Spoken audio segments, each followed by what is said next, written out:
Thank you. California hemp bill could bring clarity and squash intoxicating derivatives. This article by Kate Robertson over at MJ Biz Daily. As state governments nationwide grapple with how to regulate hemp-derived cannabinoids, California could integrate marijuana and hemp producers under new legislation. Assembly Bill 2223 also would restrict the hemp industry, particularly when it comes to intoxicating hemp products. AB 2223, which Assembly Majority Leader Cecilia Aguiar-Curry introduced in February, passed the Assembly floor with bipartisan support in May. The bill builds on AB 45, legislation from 2021 that permitted hemp-derived CBD to be used in food, drinks, and other products, temporarily banning smokable and inhalable products and increasing testing requirements for hemp products. But some hemp product makers exploit a loophole in the 2018 U.S. Farm Bill that measures THC content by weight instead of how intoxicating it is, according to Aguiar-Curry's office. And Governor Gavin Newsom in April directed the California Departments of Public Health and Alcohol Beverage Control to issue recalls and warnings about intoxicating hemp products. They do have enforcement in action, though. The CDPH issued a warning last week about Mary Jones hemp-infused sodas, which contain hemp-derived THC isolate, deeming them unsafe. I've introduced AB 2223 to protect public health by greatly enhancing the tools available to the state and local health and law enforcement officials to stop the sale of intoxicating hemp products, according to Aguiar-Curry. We must act this year to enhance the restrictions of AB 45. We can adapt this constantly evolving illegal market. The bottom line is that if it gets you high, it should be sold in a dispensary, period. Aguiar-Curry's bill states that licensed cannabis operators could manufacture, process, distribute, and sell regulated products that contain industrial hemp or hemp-derived cannabinoids, extracts, or derivatives, which would be tracked through the state's compliance system in the same way marijuana products are. Cannabinoids, where the molecular structure of the cannabinoid has been changed, would not be permitted to be sold, even by licensed cannabis companies. Hemp can't contain more than 0.3% THC or a comparable cannabinoid, such as Delta-8 or Delta-10 THC.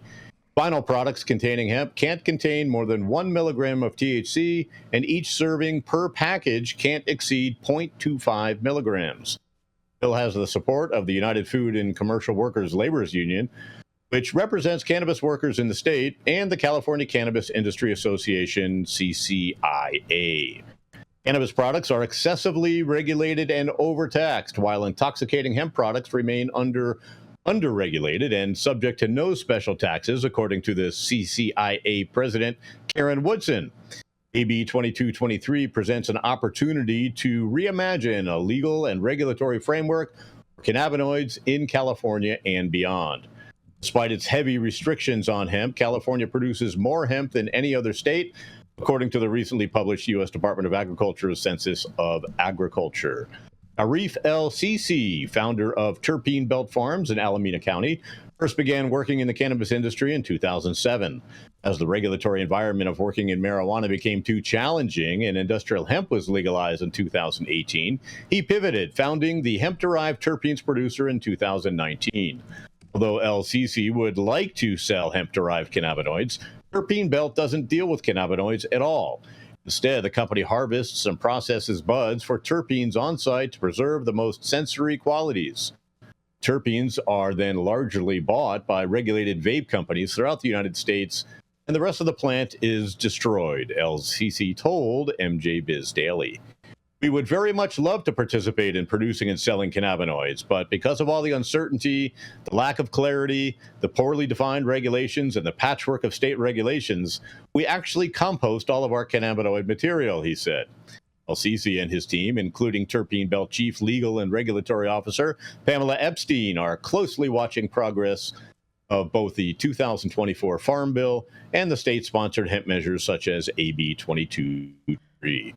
As a hemp operator looking for clarity to expand into cannabinoids, We would want to see a dual-use allowance and a clear integration that allows us to put products into regulated spaces, Epstein told MJ Biz Daily. But AB 2223 is controversial, he said.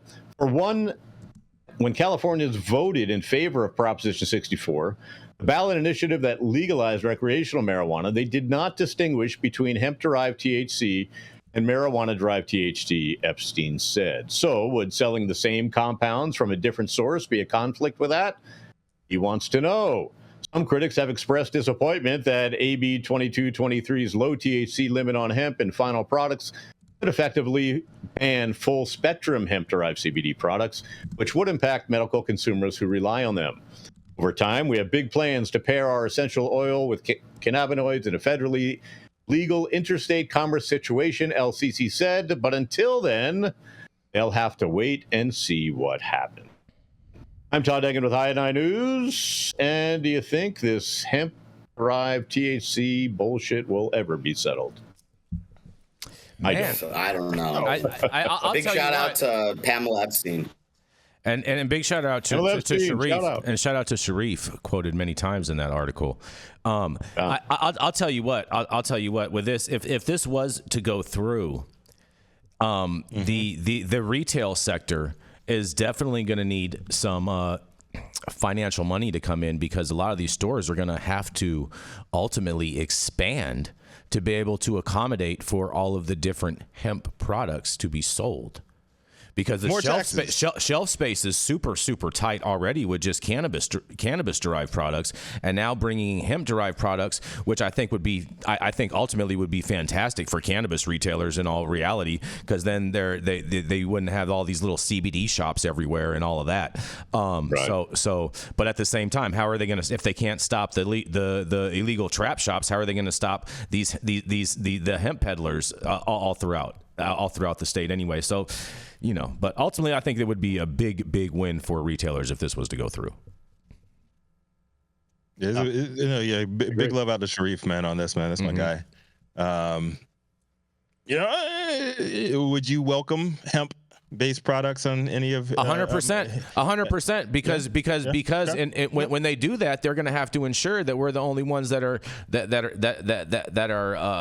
retailing that, and so therefore now that brings all of those customers that shop at these stores into the dispensary setting to purchase those products. So yeah, I would totally support this.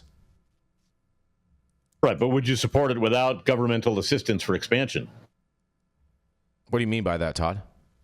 I mean, you said that you'll have to expand your shop, and where's that money come? I never said the government was going to provide that. Okay, so where's that coming from? Well, it's going to have to come from the private market. Would you make the investment yourself? Yeah, I think we need to add 20 more square feet on the shop right now, and to let these hemp motherfuckers in here. Or maybe it's something. Maybe put up a bookshelf. You know what might also be a solution for this too, is because we have to live within the confines of reality of storefronts and whatnot. Is maybe since the local municipalities all have the ultimate control, they issue all the retailers a duplicate license for them to go and start a hemp shop in that sense, and so then that way they have two retails throughout in their city. Maybe that's the ultimate solution. How many walk-ins a day do you get? Someone saying, "Do you have any hemp products?" You know what?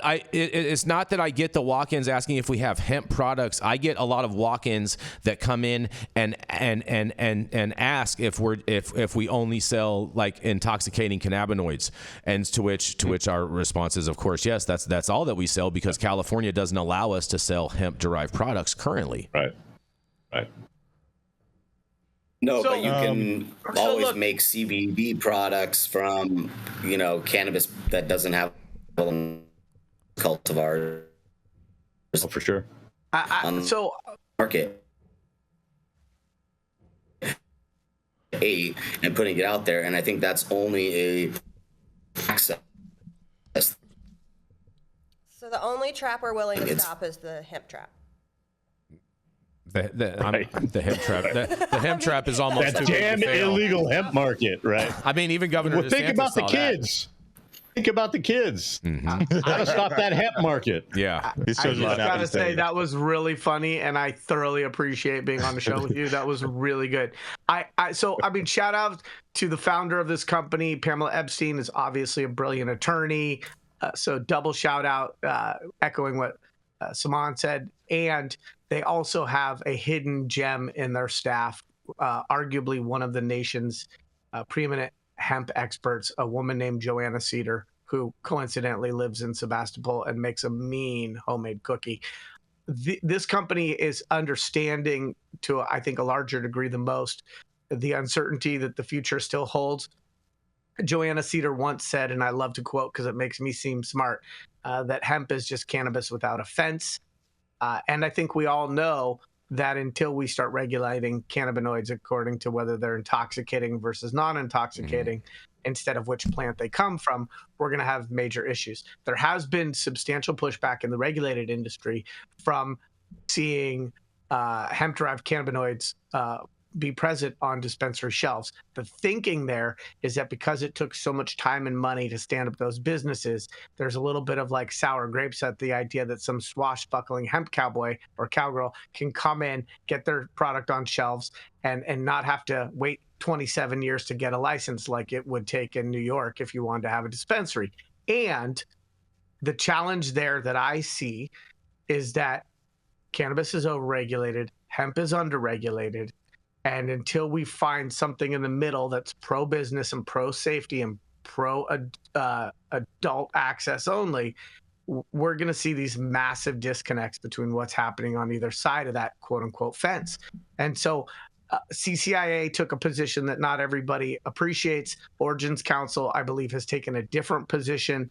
And I think that at the end of the day, personally, I think cannabis producers are going to need to take off their protectionistic lens and understand that hemp is an opportunity for the regulated industry, and that if it can be done cheaper, better at scale, and produce cannabinoids that the market and the customer wants, we should all be seeking a way to embrace those sources and to figure out how we still get the benefits of a regulated supply chain. Mm-hmm. I think the way to get this done is you lock all three sides. You have the THC side, the hemp side, and the regulators. You get them all into a room, lock the doors for a weekend, and just pump Warren G and Nate Dogg all weekend long on loop, on repeat, and that's how you come out with some real regulated shit. As much as I love that explanation, Colorado actually tried in 2017. They did a hemp pilot program for metrics. So you were able to register your hemp crops. You were able to put them on the track and trace system for availability to the regulated market there and to perform product formulations. So, I mean, it's been tried. I don't know how far we got with it, but, I mean, Warren G and Nate Dogg sound like a lot more fun. They need to switch metric over to hemp. How about that? It'll actually work, right? Mm-hmm. Like put it. They tried to do the same regulations in Nevada as well. They tried to. The hemp industry was just kicking out. There was like 6 hemp farmers, then that turned into 60, and suddenly they tried to regulate it like cannabis, and it was too expensive for the cultivator, and now they're all growing alfalfa, right? Because they couldn't make any money from growing hemp because of regulations.